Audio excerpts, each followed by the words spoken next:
গিন্নিমা, এই যে বাজার, আর এই নিন, এই কটা টাকা বেঁচেছে বাজার থেকে। রাখ এখানে, ও ক টাকা আর আমাকে দিতে হবে না, তোর কাছেই রেখে দে। আবার বাজার করতে লাগলে তখন খরচ করিস। এখন যা, ঘর বাড়িগুলো পরিষ্কার করে ফেল তাড়াতাড়ি। বিয়ে বাড়িতে কতজন লোক আসে সেটা তো জানিস। ঘর বাড়ি যদি অপরিষ্কার থাকে, অতিথিরা এসে কি বলবে বলতো? হ্যাঁ গিন্নিমা, আমি এখন সারা বাড়ি পরিষ্কার করে দিচ্ছি। এরপর রোহিত গিন্নিমার কথা শুনে সারা বাড়ি পরিষ্কার করতে শুরু করে। বিয়ে বাড়িতে একে একে দু একজন অতিথি আসতে শুরু করে।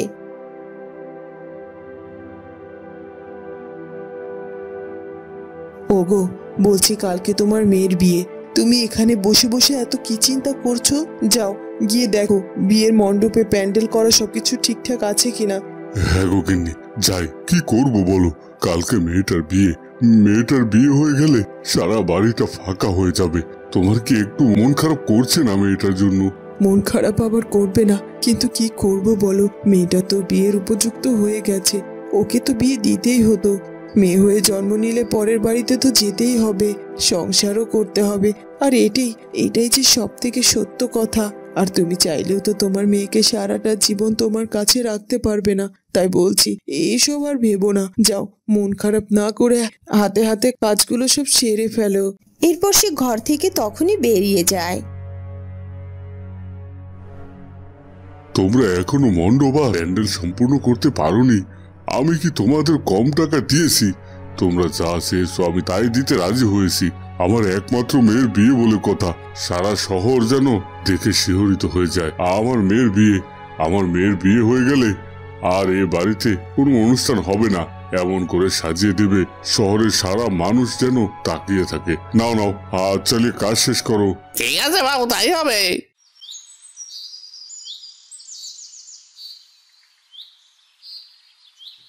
এরপর মেয়েটি কোণে সাজে সেজে বরপক্ষের জন্য অপেক্ষা করতে থাকে, কিন্তু বিপত্তি ঘটে তখনই, কারণ অনেকটা সময় পেরিয়ে যায়। তারপরও বরযাত্রী আসার কোনো নামগন্ধই নেই। আর তাই তো মেয়েটির বাবা মা বড্ড চিন্তিত হয়ে পড়ে। কি ব্যাপার, লগ্ন যে বয়ে যাচ্ছে, এখনো বর যাত্রী কেন এলো না? না, রাস্তার কোনো বিপদ হলো, খবর নিয়ে দেখতে হয়তো। এরপর মেয়েটির বাবা চিন্তায় পড়ে যায়, আর সে চিন্তা করে ছেলের বাড়িতে ফোন দেবে।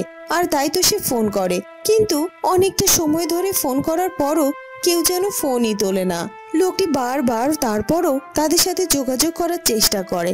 অবশেষে ছেলের বাবা ফোন ধরে কিছু একটা তাকে জানিয়ে দিতে সে ভীষণ মন খারাপ করে অনেক বেশি চিন্তিত হয়ে যায়।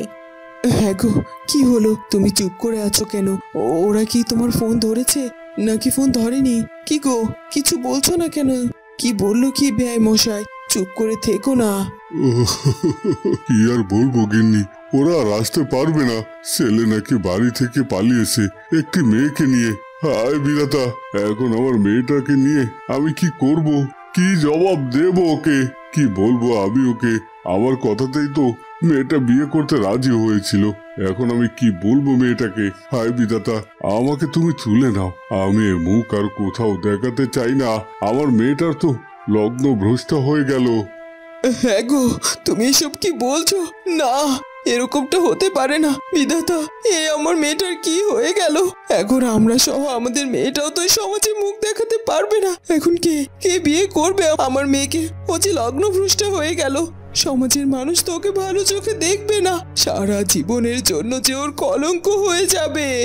গিন্নি, তুমি আর কান্নাকাটি করো না।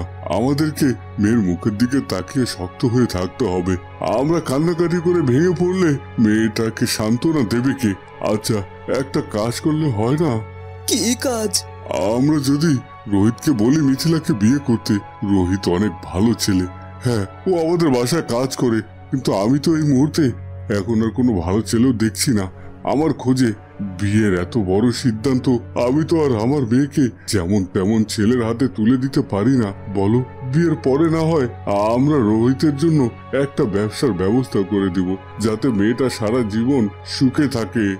আমার মেয়েকে লগ্নভ্রষ্ট হতে দেওয়া যাবে না। কি বলছো কি তুমি এসব? তুমি কি ভুলে গেছো রোহিত আমাদের বাড়ির কাজের লোক? আর মিথিলা কি কখনো রাজি হবে রোহিতকে বিয়ে করতে? না না, এটা হতে পারে না।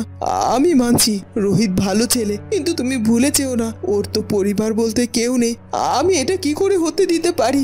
সব থেকে বড় কথা হলো মিথিলা তো কখনোই রাজি হবে না রোহিতকে বিয়ে করতে। আমি মিথিলার সঙ্গে কথা বলবো, তুমি চিন্তা করো না। আগে আমাদের রোহিতের মতামতটা নিতে হবে। আমি এখনই রোহিতের কাছে গিয়ে রোহিতকে বলতে থাকি।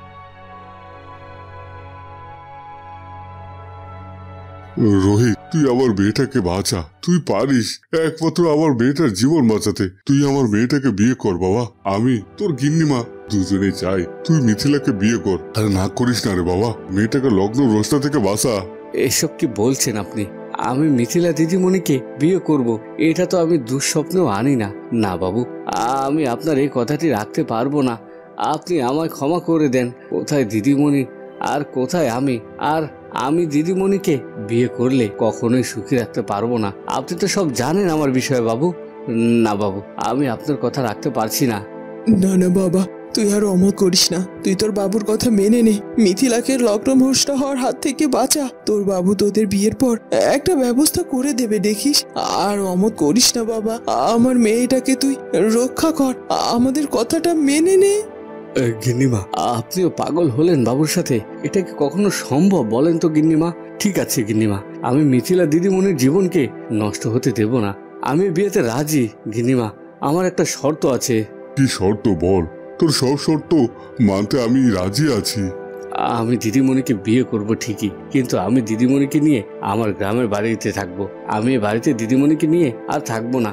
আমি আমার গ্রামের বাড়িতে যাব এবং ওখানে কাজ করে আমি যে কয় টাকা ইনকাম করে আনতে পারবো তা দিয়ে সংসার চালিয়ে দিদিমণিকে নিয়ে গ্রামেই থাকবো। বলুন বাবু, গিন্নিমা যদি রাজি হন তাহলে আমি দিদিমণিকে বিয়ে করব। ঠিক আছে বাবা, তুই যেটা ভালো মনে করিস। ওদিকে মিথিলা বধূ বেশেই কাঁদতে থাকে, কারণ সে ভাবতে পারেনি যে তার সাথে কখনো এমনটা হতে পারে। মারে, আর কাঁদিস না। আমাদের যে তোকে কিছু বলার মুখ নেই। কি একটা ভুল সিদ্ধান্ত নিয়েছিলাম, কি হবে সেটা বিধাতাই জানে। আমরা জানি না আমরা কোন পাপের শাস্তি পাচ্ছি। মা, ও মা, এভাবে বলো না। আমি তো প্রথমে বিয়েতে রাজি ছিলাম না, বাবার দিকে তাকিয়ে রাজি হয়েছিলাম, কিন্তু বিধাতা আমার সাথে এমনটা কেন করলো বলতে পারো মা? আমি যে সারা জীবন এই লগ্নভ্রষ্ট নামটি মুছতে পারবো না, সমাজে মুখ দেখাতে পারবো না। না রে মা, তুই এমন করে বলিস না। তুই কান্না একটু থামা। আমি যে তোর সাথে কোন মুখে কথা বলবো এ মুখ আর আমার নেই। তাও বাবা হয়ে আমি তোর পায়ে পড়ছি রে মা। আমার আরেকটা কথা তুই রাখবি, এটা আমার শেষ অনুরোধ। রাখবি মা? ছি বাবা, এসব তুমি কি বলছো? তোমাদের জন্য আমি পৃথিবীতে এসেছি, আর তুমি কিনা আমার পায়ে হাত দিতে চাইছো? না না না না বাবা, এটা করো না। আর তুমি যা বলবে আমাকে বলো, আমি তোমার সব কথা রাখবো। এরপর মিথিলার বাবা মা রোহিতের সাথে বিয়ের কথা মিথিলাকে বলে। মিথিলা এই কথা শুনে বড্ড মন খারাপ করে, কিন্তু তার বাবা মায়ের মুখের দিকে তাকিয়ে সে সেটাকে মেনে নেয়। ঠিক আছে বাবা, তোমরা যেমনটা চাইছো তেমনটাই হবে। আমি রাজি। তোমরা আমার বাবা মা, তোমরা আর মন খারাপ করে থেকো না। আর আমার ভালো হবে জেনেই তো তোমরা এই সিদ্ধান্তটা নিয়েছো। তোমরা বিয়ের ব্যবস্থা করো।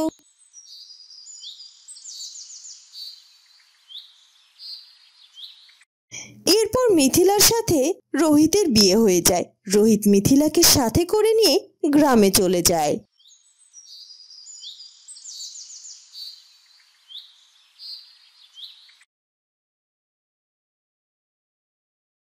এরপর তাদের দিন কাটতে থাকে।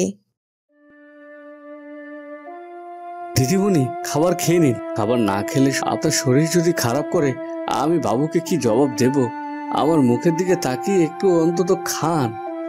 শোনো রোহিত, আমি কিচ্ছু খাবো না, আর তুমি আমাকে কিছু বলতে এসো না। তোমাকে বিয়ে করেছি তার মানে এই না যে তুমি আমার মাথা কিনে নিয়েছো।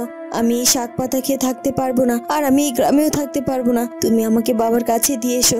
আমি এখানে আর এক মুহূর্ত থাকতে চাই না।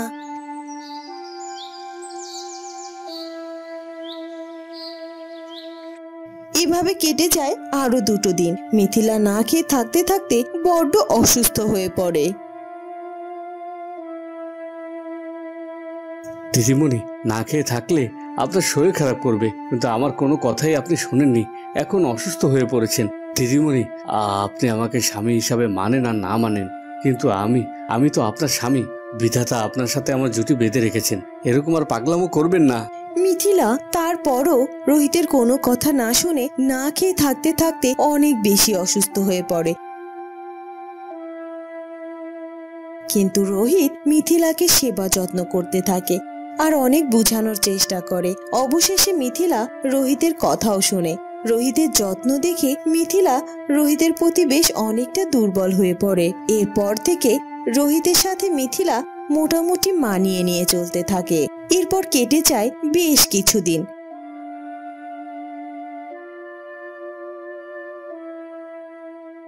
এখন মিথিলা আর রোহিত সুন্দর মতো নিজেদের সংসার করছে। তাদের সংসারে যেন সুখের কোনো অভাবও ছিল না। রোহিত, এই নাও বাজারের ব্যাগটা নাও, গিয়ে বাজার করে আনো তো। বাড়িতে আজ বাজার নেই, আজকে বাবা মা আসবে, পারলে একটু মাছ মাংস কিনে এনো। তুমি বাজার করে এলে আমাকে আবার রান্না চাপাতে হবে। মিথিলার কাছ থেকে বাজারের ব্যাগটা নিয়ে রোহিত রওনা দেয় বাজার করতে। যাক, মিথিলা আমার আস্তে আস্তে সাংসারিক হয়ে যাচ্ছে, এটাই আমার জন্য পরম পাওয়া। একটু তো সময় লাগবেই সংসারে মনোযোগী হতে। মিথিলা তো শহরের মেয়ে, কখনো কোনো দিনও রান্না বান্না সংসারে কোনো কাজ করেনি। এখন হঠাৎ করে বিয়ের পর আর কি সংসারে সব কাজ করতে পারে? আমাকে তো মানতেই হবে, আস্তে আস্তে সব ঠিক হয়ে যাবে।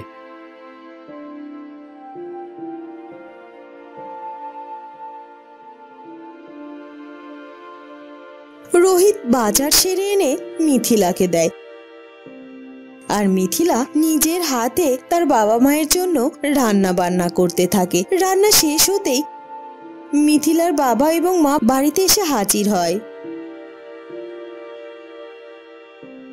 মিথিলা, মিথিলা, কোথায় রে মা? রোহিত, কোথায় গো তোমরা? মা, তোমরা চলে এসেছো? কতদিন পর তোমাদের দেখলাম। কেমন আছো বাবা? কেমন আছো মা? তোমরা আমাকে তো বিয়ে দেওয়ার পর আমাকে ভুলেই গেছো, আমাকে একটিবারের জন্য দেখতেও এলে না।